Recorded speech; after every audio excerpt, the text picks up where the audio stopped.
Hello good morning అందరికీ. అందరూ ఎలా ఉన్నారు? నేను దివ్య కోటగిరి. చపాతీలు సాఫ్ట్గా మృదువుగా ఉండాలి అంటే పిండి కలిపేటప్పుడే అందులో ఆయిల్ ఇంకా సాల్ట్ వేసుకోవాలి. బనానా కూడా వేసుకుంటే బాగుంటుంది.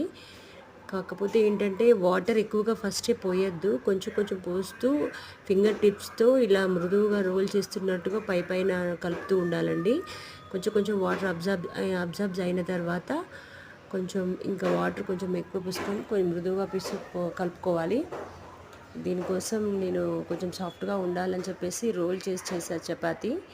ఇలా చేసుకొని రోల్ చేసుకుంటే కనుక మనకు నెక్స్ట్ డే మార్నింగ్ వరకు కూడా చాలా సాఫ్ట్గా ఉంటాయి, గట్టిగా అస్సలు ఉండవు. ఇలానే రోల్ చేసేసి మంచిగా అందులో మధ్యలో ఏదైనా కర్రీ స్టవ్ పెట్టేసి పిల్లలకు లంచ్ బాక్స్లో పెట్టేసామంటే ఈజీగా తినేస్తారు. థ్యాంక్ యూ అండి watching my channel everyone. Thank you so much. ఇలానే నా ఛానల్ చూస్తూ ఉండండి, సబ్స్క్రైబ్ చేసుకోండి.